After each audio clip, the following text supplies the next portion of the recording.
Abra su Biblia allí, mi hermano, y vamos a ir a Hechos. Ubíquese en el capítulo 8. Hechos, capítulo 8, y vamos a leer lo que las Escrituras dicen. Y acuérdense que estamos en una serie, los Hechos de los Apóstoles, y hoy corresponde el capítulo 8. Eso también es importante, ¿ve? La importancia del canal. Si usted no vio la prédica de la semana pasada, usted puede ir ahí. Pero si usted de repente llegó y casualmente vamos en el capítulo 8, pero quiere saber qué se vino desarrollando, puedo ir al capítulo 1 y ahí voy a seguir la secuencia, amén, la secuencia de lo que la iglesia está enseñando. Entonces, en el capítulo 8, vamos a leer desde el versículo 1 hasta el verso 8, y dice la palabra de la siguiente manera: y Saulo consentía en su muerte. Y aquel día hubo una gran persecución contra la iglesia que estaba en Jerusalén, y todos fueron esparcidos por las tierras de Judea y de Samaria, salvo los apóstoles. Y hombres piadosos llevaron a enterrar a Esteban, e hicieron gran llanto sobre él. Y Saulo asolaba la iglesia, y entrando casa por casa, arrastraba a hombres y a mujeres, y los entregaba en la cárcel. Pero los que fueron esparcidos iban por todas partes anunciando el evangelio. Entonces Felipe, descendió a la ciudad de Samaria, les predicaba a Cristo. Y la gente unánime escuchaba atentamente las cosas que decía Felipe, oyendo y viendo las señales que hacía, porque de muchos que tenían espíritus inmundos salían estos dando grandes voces, y muchos paralíticos y cojos eran sanados. Así que había gran gozo en aquella ciudad. Amén. Había gran gozo en aquella ciudad. En aquella ciudad donde había brujería, donde había hechicería, donde había idolatría, donde había maldad, donde había pecado, cuando el evangelio llegó, hubo gran alegría y hubo gran gozo. Y es eso lo que produce el evangelio, ¿verdad? El evangelio produce gozo y alegría y cambia las realidades. El evangelio cambia las realidades presentes que un ser humano pueda estar experimentando o viviendo. ¿Por qué? Porque transforma internamente, y esa transformación interna se manifiesta externamente. Cuando una persona es transformada por Cristo, su vida cambia para siempre. Amén. Vamos a orar. Padre, te damos gracias una vez más por esta mañana. Gracias por todo lo que has hecho, Señor, por todo lo que haces, por todo lo que harás. Gracias porque en esta mañana podemos reunirnos en tu nombre, Señor, y saber que tú hablas, Señor, conforme a tu justicia, conforme a tu verdad. Te ruego, Señor, que hoy los que estamos podamos ser edificados, Señor. Podamos ser afirmados en tu verdad, que podamos ponerla por obra, Señor, y que podamos compartir con otros, Señor, estas grandes verdades, Señor. En Cristo tu Hijo te damos la gloria y te damos la honra. Amén y amén. Entonces el tema de la mañana de hoy, mis queridos hermanos, es una iglesia perseguida, pero no destruida. Una iglesia perseguida, pero no destruida. Eso es lo que vamos a hablar en esta mañana. Ese es nuestro tema. Y como vemos en la iglesia, había iniciado una gran persecución. Esta vendría siendo la cuarta persecución desde el capítulo 1 hasta aquí. Pero acuérdense que Hechos es un libro histórico, narrativo, y hay tiempos, hay periodos. Entre un capítulo y otro, tal vez pasaron un gran tiempo prolongado. No podemos pensar que fue todo así rápido. Pero inició una gran persecución. La semana pasada vimos mataron a Esteban, como apedreada, sin ninguna razón, sin ninguna justificación, con testigos falsos. Si algo odia a Dios, es el testigo falso. 6 cosas aborrece Jehová, y aún 7 abomina su alma, dice Proverbio. Pero el hombre que maquina pensamientos de maldad y el testigo falso es aborrecido por el Señor. Y fíjense que de esta forma, con testigo falso, mataron a Esteban. Pero no solamente mataron a Esteban, sino que aprovecharon la euforia del momento para entonces decidir en sus corazones, aprovechando la muerte de este, comenzar a perseguir a la iglesia de Cristo. Comenzar a perseguir ¿a quién? A los creyentes. Y dice el versículo 1, que acabamos de leer, y Saulo consentía en su muerte, o sea, en la muerte de Esteban. Él estuvo presente y él estaba allí y estaba a favor de esa muerte. Él participó de cierta forma en la muerte de aquel santo, de aquel mártir, de aquel hombre inocente que estaba allí solamente proclamando la palabra del Señor. Y en aquel día hubo una gran persecución. Qué interesante esto. Hubo una gran persecución contra la iglesia que estaba en Jerusalén y todos fueron esparcidos. Aquí llegó un momento en que corra y sálvese el que pueda. Cada quien tiene que buscar la manera de huir de esta situación, porque una cosa es que la muerte nos agarre porque así lo determinó Dios, y otra cosa es que yo me deje matar, ¿no? Porque el que se deja matar se está suicidando. Pero si usted puede huir y escapar, debe hacerlo. Entonces, cuando un cristiano sale o huye o de repente se va de algún lugar, no se va porque tiene miedo, se va porque su vida corre peligro. Y nosotros necesitamos creyentes vivos predicando, y especialmente como estos hombres al principio de la iglesia. Entonces, no es valiente aquel que sabe que lo van a matar y se queda allí esperando que lo maten, ¿verdad? Ahora, el caso de Esteban era diferente. Pero comenzó la gran persecución. ¿Y cuál era la intención de esa persecución? Tenía un propósito: frenar el avance del Evangelio. La persecución tenía un propósito, y era frenar el avance del Evangelio y neutralizar el avance de la iglesia. No querían que la iglesia siguiera testificando y proclamando a Cristo. Tenían temor. Y yo siempre me pregunto, ¿por qué la gente, si cree que la Biblia es un libro de ignorantes, un libro que no tiene poder, un libro que es un libro común, un libro de historia ficticia, ¿por qué entonces tienen miedo de la palabra de Dios? ¿Por qué si el poder del cristianismo no tiene poder, solamente son gente que lavan el cerebro de personas, ¿por qué hay tanta restricción con el Evangelio? ¿Por qué si la iglesia es una religión más, por qué prohíben el cristianismo y todas las demás religiones se pueden llevar a cabo? Esto es interesante. Y precisamente no es nuevo, siempre ha sucedido, siempre ha pasado. En algunas temporadas con mayor intensidad que otras, pero siempre ha estado allí presente la persecución y el deseo de eliminar el avance del Evangelio y de la iglesia. Por lo menos eso pensaban los líderes judíos. Eso era lo que estaba en su mente, era lo que ellos creían. Los líderes de Jerusalén pensaban: tenemos que acabar con los que predican el Evangelio y debemos empezar por sus líderes. Queremos acabar con los predicadores, queremos acabar con la iglesia. ¿Tenemos que empezar por quién? Por sus líderes. Si damos muerte a sus principales, esto se acabará en cuestión de días. Así pensaron ellos, ¿no? Y así piensa el mundo. Si acabamos con los principales, esto entonces terminará rápido. Por eso el diablo pone su mirada en los líderes de la iglesia. Por eso él pone su mirada en los ministros. Por eso pone su mirada en los que están sirviendo a Dios. Porque él sabe que debe ir contra el que está dirigiendo la obra. Y si él logra, si él puede vencer, si él puede de una manera u otra atacar y ganar la batalla contra ese líder, él sabe que afectará a la iglesia, que afectará a los discípulos, que afectará a los creyentes. Por eso él se enfoca siempre en eso. Y siempre está buscando la manera de dañar a los líderes de la iglesia.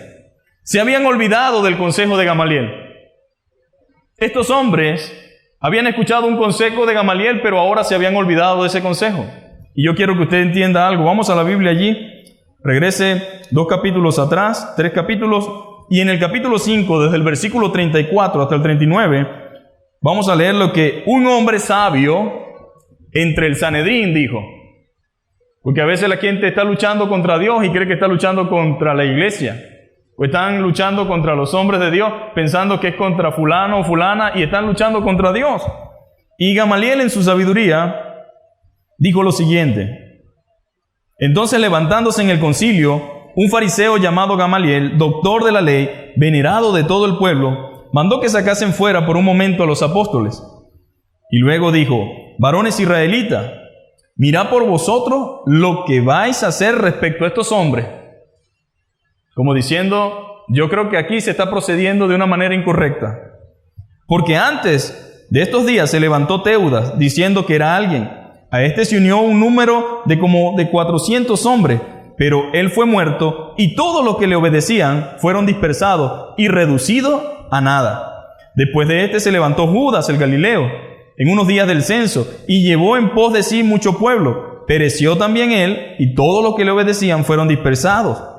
Y ahora os digo, apartaos de estos hombres y dejadlo, porque si este consejo o esta obra es de los hombres, se desvanecerá. Lo que no es de Dios no permanece. Lo que no es de Dios se desbarata rápido, no tiene la capacidad de mantenerse. Y convinieron con él, y llamando a los apóstoles, después de azotarlos, les intimaron que no hablasen en el nombre de Jesús, y los pusieron en libertad. Ahora, ¿qué quiero decir con esto? Gamaliel dijo, si ya murió su líder, Cristo, de una muerte terrible, fea, torturosa, lastimosa, de una manera tan dura, en una cuenta cruz allí como que si fuese un delincuente, pero antes de eso fue azotado, y estas personas persisten en ese mensaje que recibieron de él y siguen enseñando y siguen predicando. Esto no es similar a lo que hemos visto antes. Esto no parece ser igual a lo que ya se habían levantado alguien. Y siempre decimos, cuando un grupo se levanta y dice que es algo y comienza a hablar, bueno, cuando muere su líder automáticamente todo se desvanece, pero con estos hombres no ha pasado igual. Así que tengamos cuidado, dice Gamaliel. ¿Había un consejo sabio allí, sí o no? Estaba diciéndole, tengan en cuenta eso. Pero aquí, en este capítulo 8, se les olvidó el consejo de Gamaliel. En ese momento lo tuvieron en cuenta, pero ahora se nos olvidó el consejo de Gamaliel. Lógico, cualquier grupo que tenga un cabecilla, cuando ellos fallezcan, automáticamente termina la célula que puedan tener, o el grupo que puedan tener, o el número de seguidores que puedan tener. Pero no sucede así con la iglesia. Con la iglesia de Cristo no sucede así. Esta es la única institución establecida por el Señor a la cual se le otorgó victoria anticipada. Dios ha otorgado victoria anticipada a la iglesia. La iglesia prevalecerá, dice las Escrituras. Las puertas del Hades no prevalecerán contra la iglesia de Jesucristo. Ella se mantendrá. De esta dijo Napoleón, hablando acerca de Cristo, quien es el dueño y el capitán de la iglesia. Amén. Saulo perseguía ¿a quién? A los cristianos. Pero el Señor le dijo, ¿por qué me persigues? Saulo, Saulo, Saulo, ¿por qué me persigues? Cuando ellos estaban persiguiendo a hombres, estaban realmente persiguiendo a Dios. Al perseguir a un cristiano, no estás persiguiendo al cristiano, estás persiguiendo al Dios, que es el Dios de ese cristiano. Y él le dice, Saulo, Saulo, ¿por qué me persigues? ¿Por qué estás tú detrás de mí? Y Pablo pudo haber dicho, Señor, yo no te estoy persiguiendo, yo estoy persiguiendo a los que están en la iglesia de Jerusalén. Sí, pero esa es mi iglesia. Y lo que es con ellos es conmigo, amén. Lo que es con ellos es conmigo. Y Jesús dijo algo muy interesante, el que no es conmigo, contra mí es. Ahora, si servimos al Señor, si amamos al Señor, y la gente se aferra contra los que aman y sirven al Señor, entonces estarán enfrentándose con un Dios vivo y un Dios real, amén. Entonces la Escritura es muy clara. Napoleón dijo lo siguiente, Jesucristo ha levantado un imperio sin armas. Sin armas ha levantado un imperio. Jesucristo fundó su imperio sobre el amor y en estos momentos hay millones que darían su vida por él. Él estaba exiliado por allá en Santa Elena y tenía a su mejor amigo y hablando y reflexionando. Sabe que cuando uno está en soledad, en quietud y apartado de todo lo que comúnmente hace, parece que reflexiona, ¿no? Y él reflexionaba sobre sí mismo y sobre quienes fueron sus mentores, Alejandro Magno, o de quien él aprendió el arte de la guerra, de quienes él quizás tenía un referente de liderazgo y con quien se identificaba. Pero en ese momento reflexionaba y decía, Jesucristo fue diferente. Él levantó un imperio incluso mayor y más grande que el que nosotros podamos imaginarnos. Pero no usó las armas, sino que se basó en el imperio, se fundó sobre las bases del amor. Y en este mismo momento hay millones que darían su vida por él. Como diciendo, por mí darán la vida algunos, pero no creo que todos estén dispuestos a dar la vida por mí. Pero por Jesucristo están dispuestos a dar la vida. Él estaba claro, sabía lo que había sucedido en Jerusalén al principio de la iglesia y sabía lo que había sucedido a lo largo de los siglos con la iglesia. Muerte, muerte, muerte, muerte, muerte, persecución. Las muertes más atroces se le deben a los creyentes, mis amados hermanos. Ellos son los que las han padecido. Hay torturas, infinidades. Hay un libro que se llama el libro de los mártires. Y en ese libro expresa y dice claramente la manera en que los creyentes fueron torturados a lo largo de las distintas épocas. Ahora eso debe llevarnos a nosotros a reflexionar en cuanto a cómo nosotros vemos el cristianismo y a cómo nos estamos realmente ofreciendo al Señor, cómo estamos viviendo para Él. Hasta ahora no conozco a ninguno de aquí que me pueda decir, yo estoy padeciendo por causa del Evangelio esto.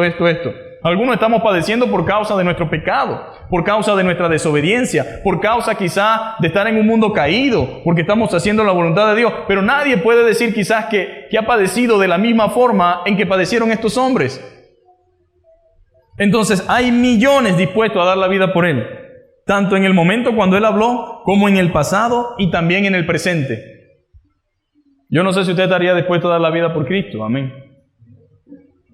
Pero debería estarlo, debería pensarlo, debería meditarlo. ¿Qué pasaría, verdad, si me tocase dar la vida por Cristo? ¿Estaría yo dispuesto? Bueno, estos hombres no necesitaban pensarlo, estaban totalmente convencidos y seguros de que valía la pena dar su vida por Cristo. La iglesia siempre ha sido perseguida y han podido dañar sus fachadas externas, han podido dañar sus inmediaciones, han podido dañar quizás su estructura, pero su interior permanece intacto y en un constante crecimiento. Interiormente no pueden dañar la iglesia. Pueden dañar la fachada, pueden decirnos no se congregan más, pueden decirnos van a ir presos, tal cosa, pero internamente la verdadera iglesia que somos nosotros, no van a poder dañarla. Internamente no, al contrario, su interior permanece intacto y está en un constante crecimiento. Diga conmigo, estamos en un constante crecimiento. Nosotros somos la iglesia, mis amados hermanos.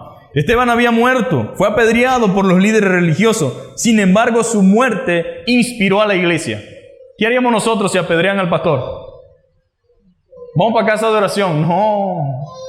¿Qué vamos a hacer allá? Acaban de apedrear al pastor. ¿Qué haríamos, no? Un ejemplo, pensando aquí. ¿Qué haríamos? Pero algunos dirían, bueno, si somos inteligentes, si mataron a Esteban, vámonos calladitos cada quien para donde le corresponde y dejemos esto así como está. Pero resulta que un creyente genuino y verdadero, con el Espíritu Santo adentro, con la palabra de Dios adentro, jamás haría eso. Más bien su muerte, la muerte de Esteban, inspiró a la iglesia a seguir adelante. No la paralizó, sino que fue el combustible que la impulsó. La muerte de Esteban no paralizó en terror a la iglesia. Ellos no dijeron, ay Dios mío, ahora se acaba el mundo, ya no tenemos oportunidad. No, fue el combustible. Fue el combustible que la impulsó a seguir adelante. Siempre ha sido así, mis hermanos, a lo largo de la historia. Es como una semilla. La muerte de un mártir es como una semilla que siempre trae consigo fruto. Y la Biblia lo demuestra de muchas formas y de muchas maneras. Todos sabían que estaban bajo sentencia de muerte. Pero lejos de sentir temor y miedo a la muerte, consideraban un privilegio padecer por su Señor. Veamos allí el texto donde estamos en el capítulo 8. Y dice claramente, y hombres piadosos llevaron a enterrar a Esteban e hicieron gran llanto sobre él. Y Saulo asolaba la iglesia. El apóstol Pablo, aquel que dice, yo siento dolores de parto por ustedes, así como la nodriza, mire, ese hombre asolaba la iglesia. Y entrando casa por casa. Yo me imagino que tenía preparado, no sé, a su disposición unos soldados, no sé cómo, pero puedo imaginarme esa figura, puedo imaginarme ese momento. Y casa por casa, dice que entraba y decía, bueno, aquí está Gustavo Silva. Sí, ¡bum!, para adentro. Y dice la Biblia que entraban casa por casa y arrastraban a hombres y a mujeres. Y los entregaban a la cárcel. Así de dura era la cosa en la iglesia del primer tiempo. Así de complicado estaba la situación. Pero es interesante que a pesar de eso la iglesia no disminuyó, sino creció y avanzó. Y ahí usted puede ver que la iglesia no es una obra de los hombres, sino una obra de Dios. Y lo que es de Dios, mis amados hermanos, permanece. Lo que es de Dios persevera en el tiempo. Lo que es de Dios permanece para siempre. Y esta es una muestra de que a pesar de la persecución tan feroz y atroz que había, la iglesia pudo permanecer y lidiar contra todas aquellas circunstancias y contra todas aquellas situaciones. Ahora, ¿qué diferencia con la valentía de aquella iglesia? ¿Qué diferencia con la valentía de aquella iglesia a la iglesia de hoy? Que todo le asombra y todo le asusta. A la iglesia de hoy todo le asombra y todo le asusta. De que por todo nos estamos quejando, ¿sí o no? Por todo nos quejamos porque no sirve el aire, nos quejamos porque no está bonita la iglesia, nos quejamos porque esto, nos quejamos por aquello. Y me pregunto yo, ¿seríamos nosotros lo suficientemente valientes para lo que debemos? Pero esta iglesia debe aprender de la iglesia, amén. aprender el ejemplo de valentía y fidelidad sin importar los tiempos y las circunstancias. Debe aprender a entender que necesitamos copiar esa imagen de esos creyentes fervorosos, de esos creyentes fieles y firmes que estaban en medio de un momento complicado en la historia, pero ellos decidieron seguir fielmente al Señor. Decidieron seguirle fielmente. Nosotros debemos dejar de asustarnos por cosas que no tienen sentido. Debemos dejar quizás de estar constantemente asombrados y de quejarnos tanto. ¿Por qué nos quejamos tanto? ¿Por qué nos quejamos? ¿Sabe usted que hay gente que no puede estar tan sentado, tan tranquilo como está usted y como estoy yo? ¿Sabía que hay lugares en África y lugares incluso en Medio Oriente y en Europa donde usted no puede hacer lo mismo que hacemos nosotros? Aquí es tan sencillo decidir. Aquí es una cuestión de voluntad y de decisión. Hoy decido ir a la iglesia, pero nadie me impide no ir. Hoy puedo congregarme, hoy puedo adorar a Dios, hoy puedo servir a Dios, hoy puedo predicar. Nadie me restringe, ni siquiera las leyes. Y no sé hasta cuándo durará eso, por eso debemos aprovecharlo. Pero es una cuestión de decisión. Entonces no nos asustemos, no nos asombremos por todo, no nos quejemos por todo. Más bien deberíamos estar agradecidos por los privilegios de los que gozamos como iglesia. Gozamos de privilegios, mis amados hermanos. Gozamos de privilegios como iglesia. Y debemos aprovecharlo porque no sabemos hasta cuándo serán. Creemos que va a ser siempre. Ese es el problema con nosotros los cristianos. Que creemos que siempre será igual. Pero debemos aprovechar. Debemos disfrutar nuestra vida cristiana y servir a Dios. Debo disfrutar mi vida cristiana y servir a Dios con mi vida. Debo testificar de Él y debo fortalecer mi vida espiritual mediante el ejercicio de la oración y la lectura de su palabra. ¿Cuántos lo están haciendo? Ejercitando su fe en la lectura de su palabra, en la oración, testificando, disfrutando la vida cristiana. Cuando digo disfrutar no me refiero a que usted haga lo que quiere, me refiero a vivir la experiencia de lo que la Biblia dice. A poner en obra lo que ella enseña, lo que ella demanda de cada uno de nosotros. Ahora prepare su corazón, amén. Prepare su corazón para cualquier escenario que nos toque vivir. Debo preparar, diga conmigo, debo preparar mi corazón para cualquier escenario que me toque vivir. Este es el que tenemos ahora, pero pueden cambiar los escenarios. El mundo se está preparando para cosas terribles. Ahora, para ese escenario yo debo prepararme.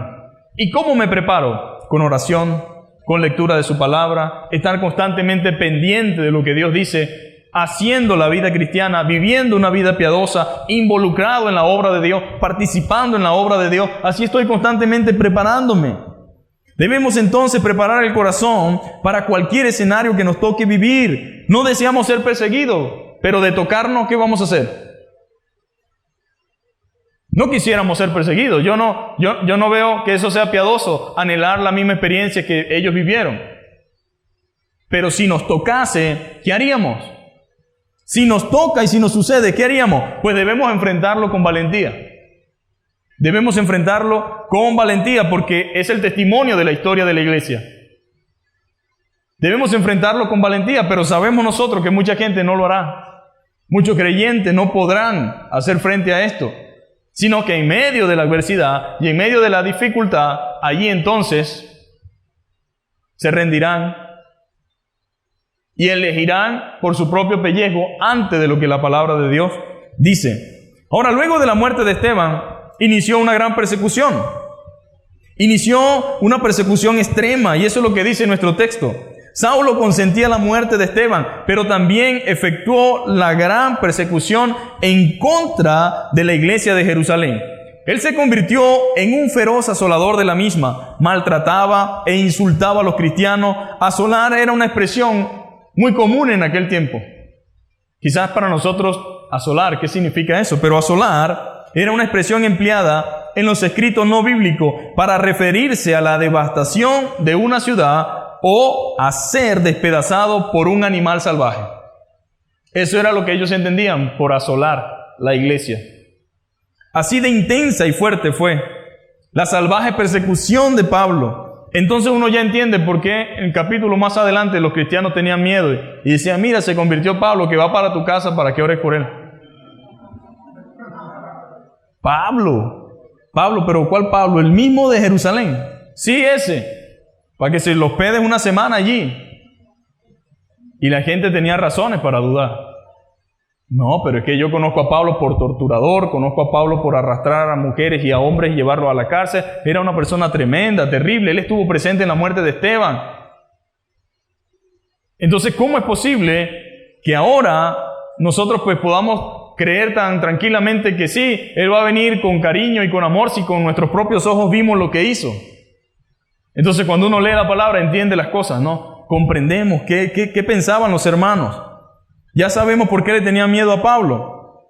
Porque fue conocido como un fariseo feroz y atroz. Y él mismo lo dice, yo fui celoso en extremo. No había quizás alguna persona en Jerusalén que se comparara con mi celo por Dios, pero tenía celo no en cuanto a conocimiento. Era un celo equivocado, como tal vez lo tenga un musulmán, equivocadamente acerca de que cree que es la forma correcta y por eso voy a matar a fulano o me voy a inmolar en este lugar. Esa no es la voluntad de Dios. Pero los hermanos sabían que él había sido un fariseo feroz y atroz. Pero alabado sea Dios, amén. ¿Cuántos saben que tenemos un Dios grande y poderoso? Amén. Alabado sea Dios. ¿Por qué? Porque aunque era un hombre terrible y fuerte y difícil, no hay nada difícil para Dios que Él no pueda transformar. Y por eso debemos alabar a Dios. ¿Por qué? Porque para Él no hay nada difícil. Él puede transformar a los hombres más feroces en las personas más dulces y tiernas sobre la tierra. Las personas más feroces y atroz, Él las puede transformar en las personas más tiernas y dulces de esta tierra.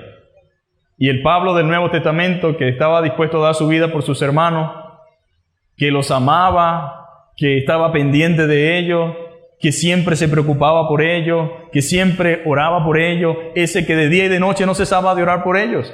Eso lo hizo Dios, amén. Y esto debe animarte a ti y debe animarme a mí a no dejar de predicar. Diga conmigo, no debo dejar de predicar. Y especialmente aquellas personas que pensamos que es imposible que se conviertan.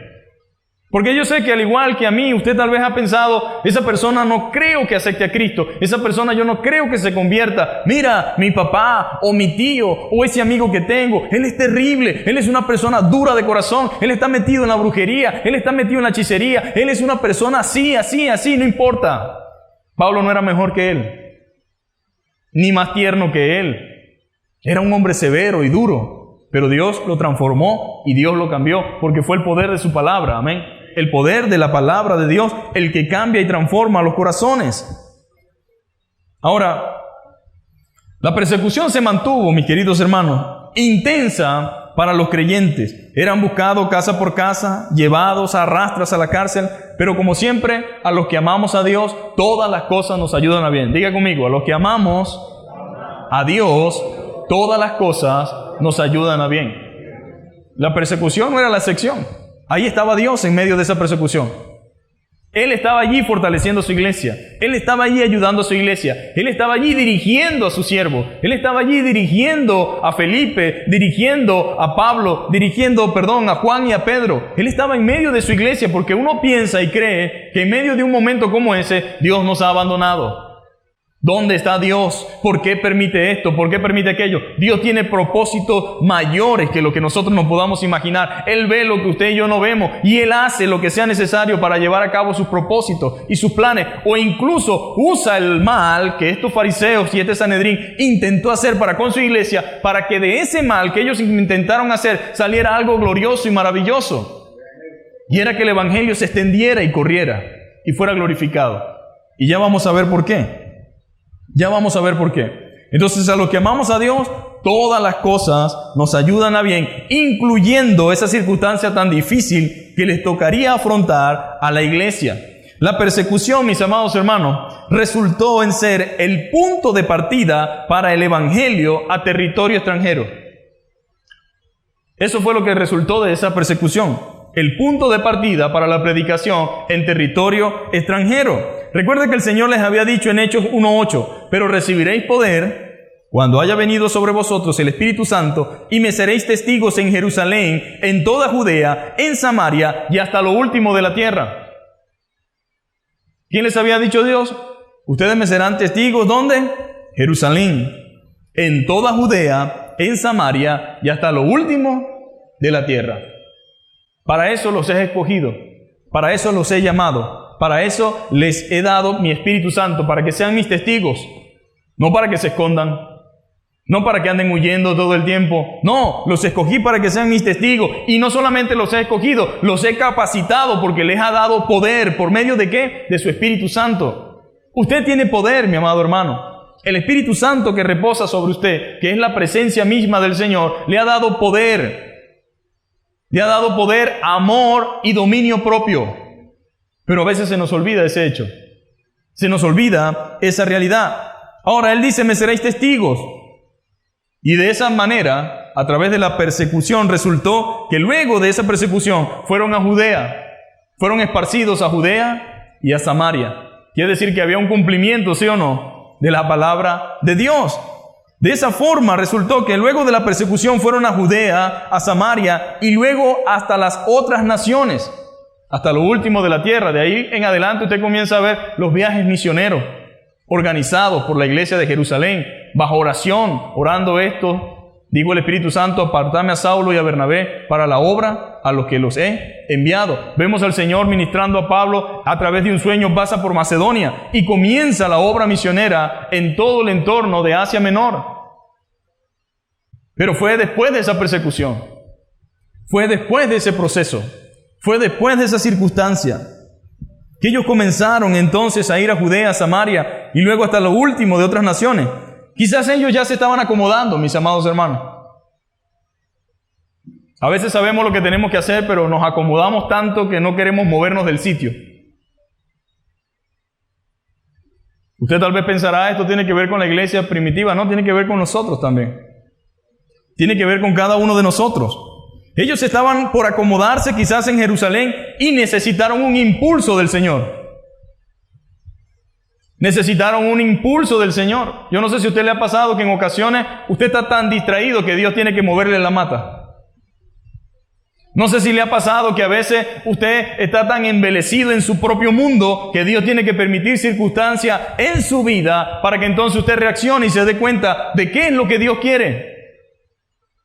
Especialmente cuando estamos ignorando la voz de Dios, o especialmente cuando estamos dejando de tener comunión con Él, Dios tiene que estremecer la mata para que caigamos de ella y nos demos cuenta, ay Señor, me estoy desenfocando, estoy perdiendo el rumbo, estoy perdiendo el norte. Y quizás ellos, mis amados hermanos, aunque estaban en Jerusalén y estaban creciendo y la cosa, tal vez se estaban olvidando de que debían ser testigos en Jerusalén, en Judea, en Samaria y hasta lo último de la tierra.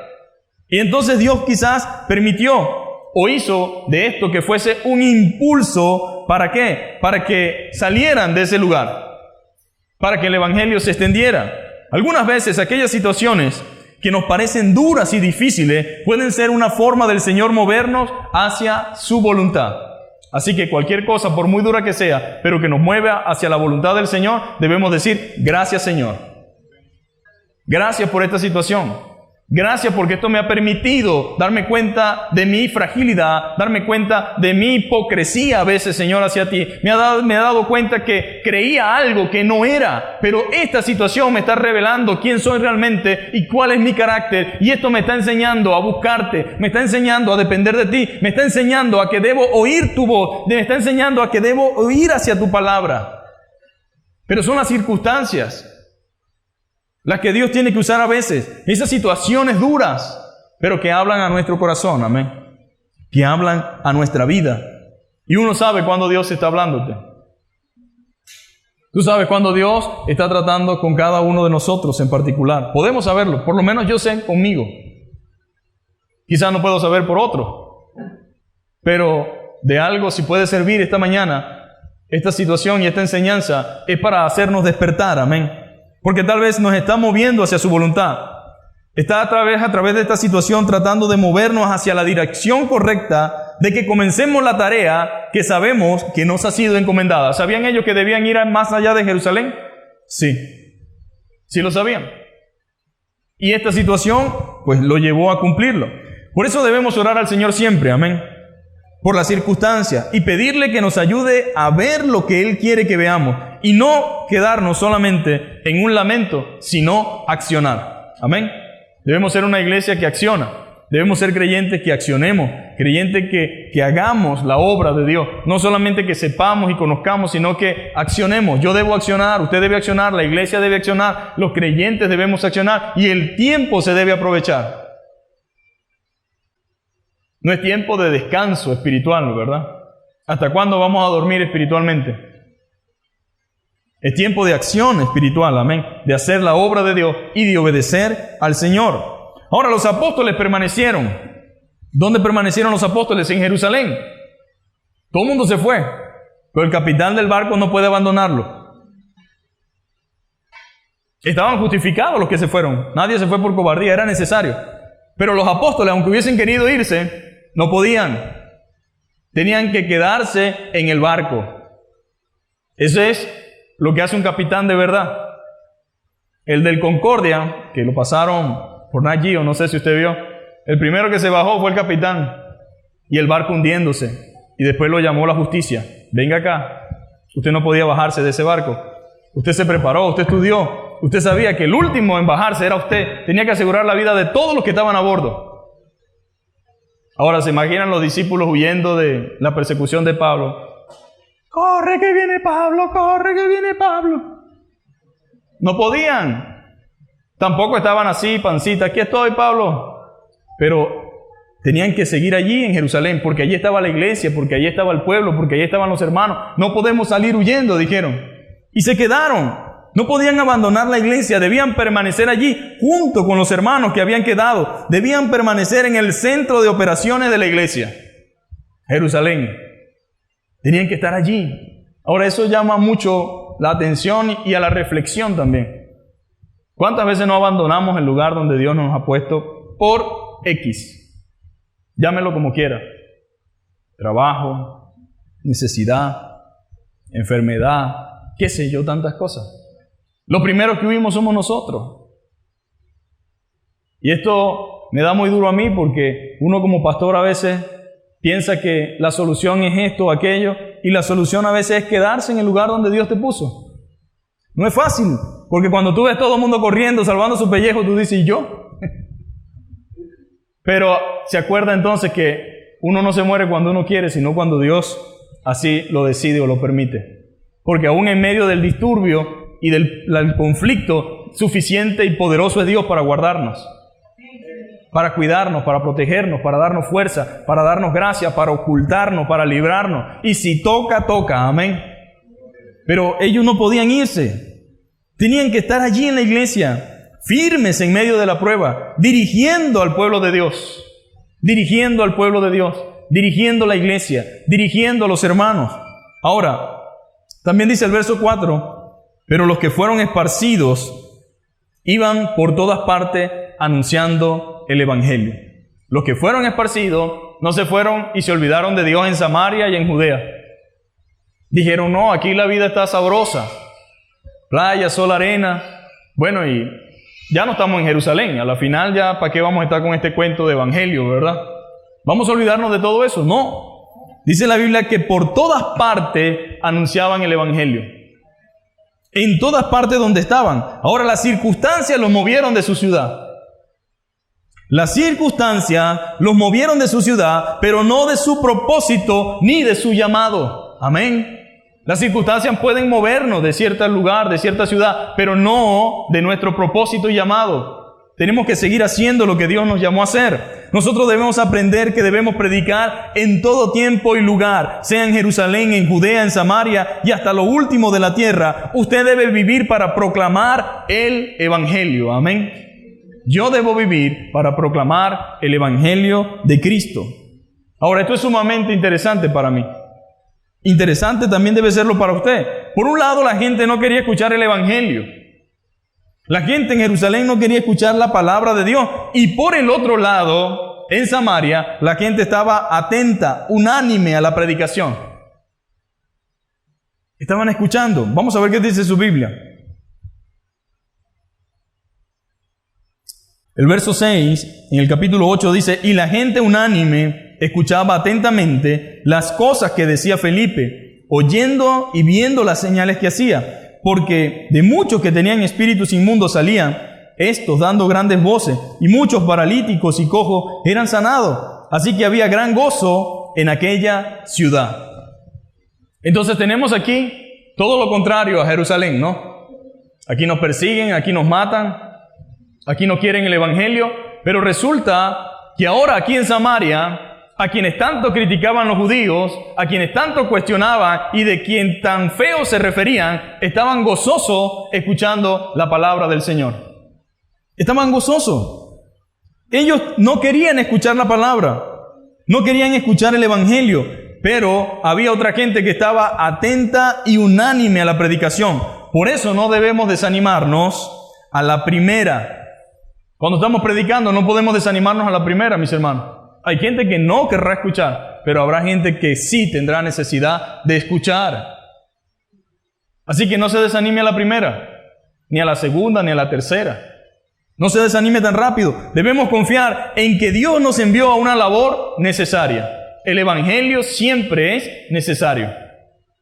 Siempre es necesario. Y entienda otra cosa, donde abunda el pecado, sobreabunda la gracia. Si usted le hubiera dicho eso a un judío de que fuera a predicar allá, no hubiese ido.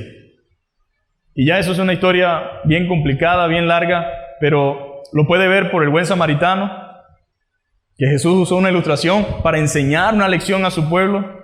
Lo puede ver también en muchas otras cosas más que el Señor hizo. Él fue al pozo y habló con la mujer, pero dice la Biblia que samaritanos y judíos no se trataban entre sí.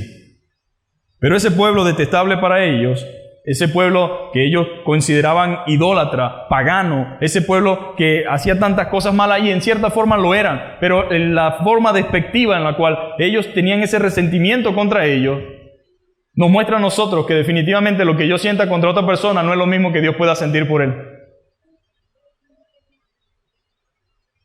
Y aquí lo importante no es lo que nosotros sintamos, sino lo que Dios sienta. Y si Dios siente que es el tiempo de Samaria, hay que ir a Samaria. Y si Él fue, sus discípulos también fueron, amén. Sus discípulos también fueron. Entonces, donde abunda el pecado, sobreabunda la gracia. Samaria tenía mala fama desde hacía muchísimo tiempo, pero allí fue Jesús y allí también envió a sus discípulos y la predicación tuvo éxito allí. La predicación tuvo éxito allí, hubo fruto espiritual, hubieron convertidos, hubieron nacido de nuevo, hubieron personas que experimentaron el poder de Dios para salvación, hubo sanidad, hubo milagro, Dios se manifestó allí plenamente en ese lugar, en Samaria. Dios se manifestó, mientras que en el propio seno de la capital religiosa hubo persecución. Los que decían tener la verdad estaban rechazando la verdad. Los que decían tener la verdad, los que se jactaban de la verdad, estaban rechazando la verdad. Por eso dice la Biblia, los suyos vino y los suyos no le recibieron. Así sucede a veces. La gente que se jacta de la verdad, rechaza la verdad. Jerusalén tenía fama de matar a sus profetas. Eso es lo que le dijo Esteban, por eso le crujían los dientes. Y decidieron apedrearlo hasta ya no más. ¿Por qué? Porque él le dijo, ustedes matan a sus profetas desde tiempos antiguos, no escuchan la voz de Dios, son de dura cerviz, son de duro corazón. Más vale que no, porque fue la ofensa más grande que pudieron sentir ellos. Pero era verdad. Ustedes matan a sus profetas, eran famosos por matar a esos profetas. Se lo dijo Esteban, pero también lo dijo el Señor. Y podemos decir, mis amados hermanos, aquella expresión que el Señor dijo, Jerusalén, Jerusalén, que matas a tus profetas. ¿Cuántas veces quise juntarlo como la gallina junta a su polluelo y no quisiste? No era mi deseo que fuese así. No era lo que yo quería, pero ustedes no quisieron venir a mí. En otra ocasión dijo, y no queréis venir a mí para que tengáis vida. Ahora vemos los primeros diáconos de la iglesia en acción. Les recuerdo que Felipe era diácono y Esteban también era diácono. Y cuando hablábamos la semana pasada de que el diácono no puede ser cualquiera, no me refiero a que sea algo que tenga una exclusividad porque tú eres un ser especial, no, sino que hay dones y hay capacidades, y Dios es el que exige de los diáconos ciertas características. Ahora, Felipe era un evangelista también, era un predicador. Esteban fue un predicador. Todos sabían y conocían la palabra de Dios. Ahora Esteban no estaba en la iglesia, pero estaba por allá predicando, amén, haciendo la obra. Entonces vemos aquí que la primera iglesia envió sus primeros misioneros, sin planificación, pero así se fueron los primeros misioneros. Comenzaron a hacer la obra en aquel lugar. Felipe siendo usado poderosamente en Samaria, lo cual nos indica que él no estaba huyendo por miedo, sino por estrategia. No es lo mismo cuando yo huyo por miedo. El que huye por miedo se mantiene escondido. Pero el que huye por estrategia es diferente. Cuando alguien huye por miedo se esconde y deja de ejercer lo que antes hacía. Pero Felipe se mantuvo fielmente predicando el evangelio. Él estaba escapando de las garras de Satanás, pero no le tenía miedo. Estaba en Samaria predicando. Samaria se convirtió en su púlpito, calle arriba y calle abajo. Los grandes predicadores no son necesariamente de púlpito, aunque la gente ama el púlpito. Usted pregunta a alguien y le pregunta a la gente, ¿y qué estás haciendo tú? No, es que a mí no me dan oportunidad. No, es que a mí nunca me ponen. Pero imagínense que Felipe estuviera esperando el púlpito de la sinagoga de Samaria, esperando el púlpito de alguna plataforma, de algún movimiento, de alguna iglesia. Él no estaba esperando nada de eso, él estaba predicando a Cristo. El gran maestro de maestros, Cristo Jesús, predicaba junto al pozo. Camino a tal día, camino hacia Damasco, camino hacia Galilea, tierra de los gentiles, en la playa, en una barca. Él no tenía una gran plataforma, lo cual indica que lo que tenemos a veces son excusas. Excusas, excusas y excusas. Pero si alguien quiere predicar, puede tener el púlpito abierto las 24 horas del día. Ahí estaba Felipe, calle arriba y calle abajo, pregonando el evangelio. ¿Dónde? En Samaria. En Samaria. Había gente escuchándole. Él estaba allí, calle arriba, mis amados hermanos, y calle abajo, anunciando el evangelio y siendo respaldado por el Señor. Aquí no es el único lugar donde Dios respalda una predicación, una enseñanza. En una casa Dios respalda una predicación y una enseñanza. De Felipe podemos aprender muchas cosas. Y es voluntad de Dios que usted y yo aprendamos de él. Primero, el sometimiento a su voluntad. Segundo, que podamos ser sensibles a su voz, que podamos escucharle y que aprendamos a dejarnos dirigir por el Señor. ¿Cuántos se están dejando dirigir por el Señor? Como cristianos debemos aprender a dejarnos dirigir por el Señor. Si el Señor nos dice por aquí, es por aquí. Si el Señor nos dice por allá, es por allá. Si el Señor nos dice avanza, avanzamos. Pero si nos dice regrésate, nos regresamos. Pero ¿sabe qué pasa con muchos de nosotros? Que Dios nos dice allá y agarramos para allá. Que Dios nos dice regrésate y seguimos para adelante. Y cuando nos dice sigue, entonces nos regresamos. Esa es la realidad.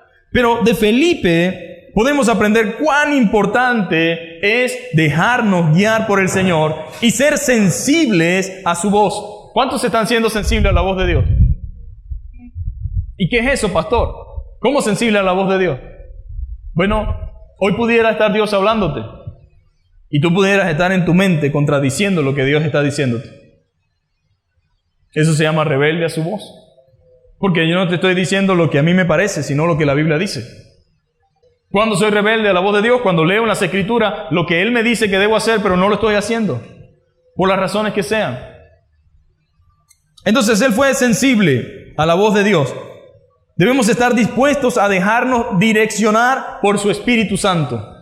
Debemos pedirle al Señor, dirígeme siempre, dirígeme siempre, dirígeme siempre. Ayúdame a dejarme guiar por ti, Señor.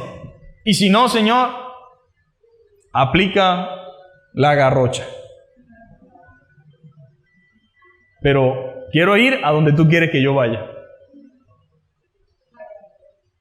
A veces es complicado dirigir, ¿no? Pero Dios quiere, amén, que nosotros entendamos eso.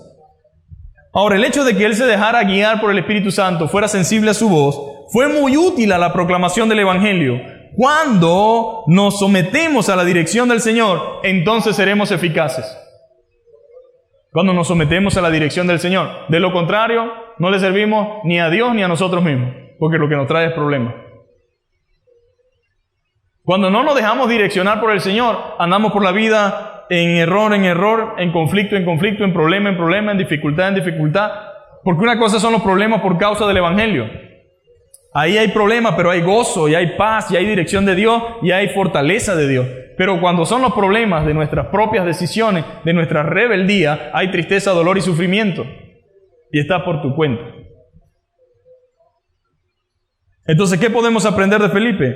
Vale la pena dejarnos guiar por el Señor. Vale la pena dejarnos guiar por su Espíritu Santo. Vale la pena obedecer al Señor. Ahora, Felipe no solamente generó fruto allí en Samaria, sino que después el Señor le dijo, vete por este camino, vete por esta dirección. Ahí encontró a un hombre que venía confundido de Jerusalén, porque eso es lo que hace la religión, confundir la gente. Usted dirá, pero ese fue lo que Dios instituyó, sí, pero ellos se corrompieron en el camino. Dios le dio su palabra, ciertamente, pero ellos dejaron su palabra y siguieron las tradiciones. Dejaron su palabra y agarraron el Talmud y le añadieron al Talmud todo lo que quisieron en cuanto a las leyes de Dios. Y entonces hacían prosélitos y los hacían más hijos del diablo que cualquier otra cosa. Y el etíope venía de allá, tan lejos viajé de Etiopía y llegué aquí. Ahora me consigo que ni siquiera sé lo que dice esto. ¿De quién estará hablando? Y el Espíritu Santo, ¿qué hace? Arrímate para allá. Ahora, mire la importancia, mis amados hermanos, de dejarse guiar por el Señor. Alguno pensará y dirá, pastor, pero eso ya no es así. Tendría que dejar de ser el Espíritu Santo. Tal vez no va a escuchar claramente como Felipe, arrímate para allá, pero Dios sí le va a guiar hacia allá. Dios sí le va a indicar hacia dónde debe dirigirse. Y este hombre venía leyendo las Escrituras. Y el hombre le pregunta, ¿qué lee? Bueno, estoy aquí en esta parte de la Escritura. ¿Y entiende lo que lee? Claro que él sabía que no entendía, pero tenía que buscar la forma de acercarse, ¿no? No, ¿y cómo voy a entender si nadie me explica? Y bueno, se montó en el Mercedes donde venía el etíope. Después de venir tanto tiempo a pie, ahora iba en carro. Felipe, sentadito ahí al lado, sin buscarlo, sin querer, le regaló esa colita al Señor hasta por allá más adelante, ¿no? Para que descansara los pies porque le quedaba largo camino. Son las cosas que hace Dios. Y estando ahí en el camino comenzaron a hablar de la palabra y le comenzó a explicar, le comenzó a decir. ¿Y qué creen que pasó? Hubo fruto espiritual también, amén. Porque cuando se predica la palabra, tiene que haber fruto, mis amados hermanos. Cuando se predica la verdad, tiene que haber fruto. Y obviamente que el Espíritu Santo también estaba trabajando allí, amén. Y el hombre se dio cuenta, es Cristo. O sea que Cristo murió, que Cristo fue crucificado. Y todo esto se lo comenzó a explicar al punto que dijo, ¿qué impide que yo sea bautizado? Porque yo no sé cuándo vuelva para acá.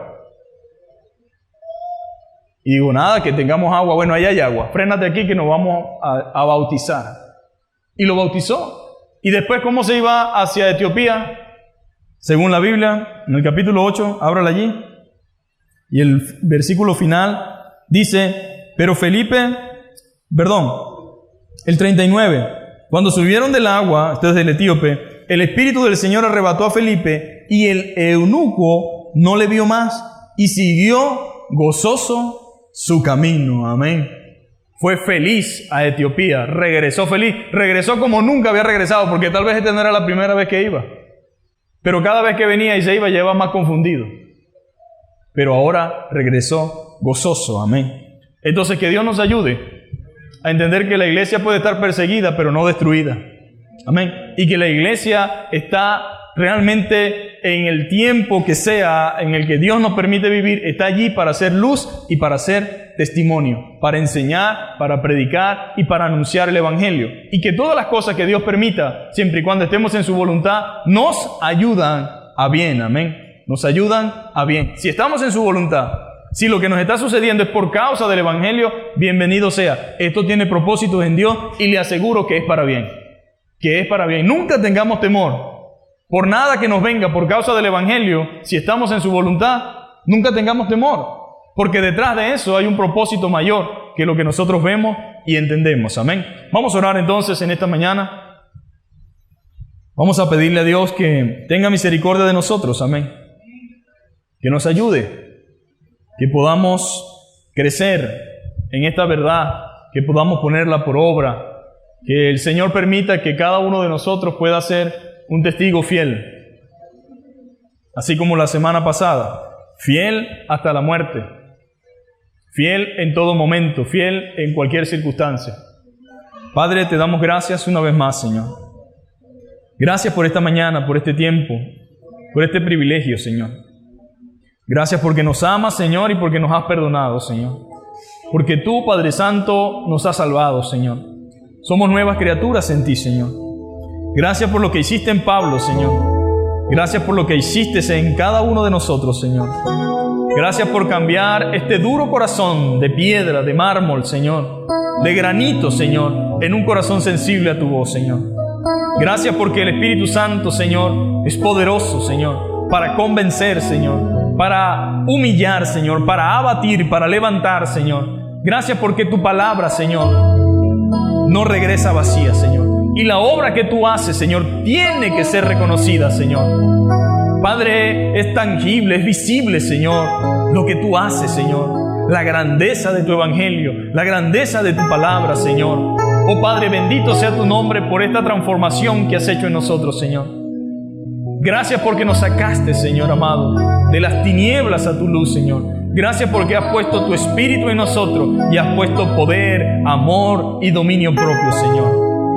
Gracias porque no es en nuestra propia fuerza, Señor, sino es tu poder actuando en nosotros, Señor. Gracias por la vida, Señor, de cada uno de estos hombres, Señor. Por tu palabra, Señor, la cual nos orienta, la cual nos guía, Señor.